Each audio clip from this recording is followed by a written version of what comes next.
Hi guys, it's Erin, and if you haven't, don't forget to hit that subscribe button. Today I want to talk about saying no. And I know that kind of sounds silly and you're probably like, we've always been told to say no. But I want to talk about it's the holidays, and let's face it, we get invited to a lot of parties. There's a lot of things you can do, activities, all that stuff. A lot of family get-togethers, and you feel obligated because you were invited and because it's that time of year that you need to say yes to everybody. And I'm here to tell you, you do not. You do not need to say yes to every party. You can say no, and that's okay. Also, you do not have to do the traditions that you did as a kid if you don't like them. I have decided that since we have our own family, we decided this before we even got pregnant with Jeffrey, who was our first, that we wanted Christmas especially to be us, our little family that we have, because it is so stressful and you don't get to enjoy it. I remember as a kid, we would have to go to so many different people's houses on Christmas that it was so rushed, and I never really saw what I got to that day or even really played with it because we were gone all day. We would wake up, we would open our gifts, we would go to this grandparent's house and open gifts, then we go to this one, and then we'd go to mass, and then we go to here for dinner, and then we go back somewhere else. It was so stressful. I remember just being so overwhelmed and stressed as a kid, and I really hated the holidays. And that really did go through until I was an adult, until I realized that I needed to say no to certain things. Since having kids, and if you have just seen one of my previous videos about how we have a child with autism and we have to say no and kind of slow down the pace, I have learned since having kids that you need to. I don't need to mess the day up and mess my kids' routine up because it's a holiday. If I have to, that's fine. Obviously, if there's something we need to do. But for us, we live far away from family. So we have, obviously, it's kind of easy to say no because I can't drive 1,000 miles to visit around the holidays. It's just too stressful. So we say no. And there's also certain things that, yes, we want to do for the holidays. But if everything ends up on one day, we have to pick and choose. We cannot do it all at once because it's just too much. It's too much stress for me. It's too much stress for the kids, and they get super overwhelmed, and then they're in crazy moods because the whole day and routine has been messed up. And I just don't like doing that to my kids. It's not worth it for some event or because it's a holiday. It's just not worth it. That's why even Thanksgiving that we just hosted, we did it around the kids' nap times because I was hosting it. The friends that were coming over, they had little kids too. So it's like, we're doing this around nap time. We're going to do it after the kids' naps, so we're not messing with their naps or skipping naps. And then we all know what happens when you do that. So I'm just here to tell you, it is okay to say no.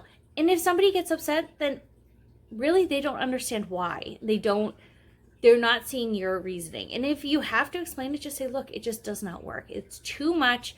We need to just cut back a little bit. That also goes for gifts. I feel like as we have gotten older, like getting gifts for adults, we have all decided collectively as a whole that the adults do not need gifts. Let's face it, we all have everything we want. And if we want something, we go get it. So trying to find the perfect gift and then you get something that somebody maybe doesn't like, we've decided it's just about the kids, which is what I feel Christmas should be about. It is about the kids. It's really not about the adults. We were just doing that because that's what we all thought we were supposed to do for years and years. But as you get older, there's so many adults and then there's so many kids because we've all had children that you really just need to find what works for you. So for us, it's we buy for the kids and we don't buy for the adults, which I feel has made life so much easier because you're not stressing over, oh, can I find the perfect gift? Or I don't know what to get this person, and I know they're not going to like it, so why don't I just get a gift card? But it's so impersonal, and it gets so stressful. Make your own traditions. Maybe do a swap. Pick a name. I remember one year we did, it was a bunch of couples, and we all picked a couple, and we had to buy a gift for them, so we picked a limit, like whatever it was, $50, I'll say. And we had to buy a gift for that couple, so everything was different, but it was, something personalized for that couple. We did that for a couple years, and then we said, you know what? Everyone has kids now. Cut it off. It also gets very stressful. This year we have decided there were certain things that we wanted to do that were obviously besides Christmas morning. Like, we want to go see Santa, we want to go see some Christmas lights. There were certain things we wanted to do, so we budgeted for those because some of them did cost money. Where in years past, we would forget about it, and then it comes up to Christmas and you're stressing because you still have to buy this for Christmas or this, and then you're still trying to do the activity too. So we've tried to budget throughout the year, and it's actually made it a lot easier. Also, gifts do not have to be elaborate. The day does not have to be elaborate. As you can see behind me, my tree, it's not elaborate. It is all kid ornaments, really, and ones that are not breakable, because we have a 15-month-old and I don't want her wrecking the ornaments. Honestly, she's been fantastic. The tree has been up for 4 days now? Yeah, 4 days now. And she has been doing phenomenal. I think she's touched it like a handful of times. And the ornaments that are really at her reach, they're ones that she can touch, but we're just trying to teach her not to touch in case we go somewhere and somebody has a tree. We don't want her touching them. But you know where I'm getting. I don't decorate like it is,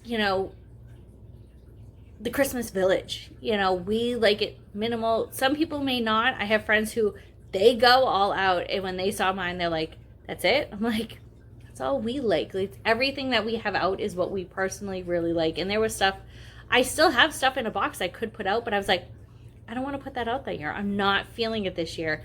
I just like what we have out. So make holidays your tradition. Just because your house, I remember growing up, my mom, she decorated her house to the nines when it came to holidays, especially Christmas. I mean, we're talking floor to ceiling was decorated. I'm not kidding. She's not as bad as she was, but she is better. But I remember that. And so for the first couple years that I was decorating, I kind of went a little crazy. And then I was so overwhelmed. I'm like, why? I don't need to decorate like this. It's not, I just remember what it's supposed to be. And it's like, no, this is what I want it to be. You need to make the holidays about you and your traditions. It does not have to be what happened in the past or what other people do. It's all about you and your family. If your family maybe doesn't want to put up a tree, then don't put up a tree. If your family, doesn't believe in Santa, then that's fine. It's totally up to you. For us, for example, yes, we do believe in Santa, but Santa brings one gift for the kids. So far, it's been a Lego set, which you'll see with our Christmas Eve setup. We've done every year. Sometimes he'll get them a little something extra. Like this year, I got a book for that from Santa's getting them a book for all 3 kids. But that's all it is. The rest of the gifts are from us. And the reason we're doing it is because what if there's a year that we can't buy a lot and the kids are expecting a lot because Santa brings everything? And what if we can't afford it that year? That's just kind of how we're keeping it. And it's honestly, it's fine. My kids don't realize that, oh, Santa's supposed to bring all the gifts, or they're people who don't believe in Santa. They just believe in what they believe right now. And that's fantastic. I love it. It's really going to be a great year this year. So if you have any traditions or stuff that you do as a family, not just for Christmas, but for any holiday, I'd love to hear them in the comments below, and I'll see you guys next time.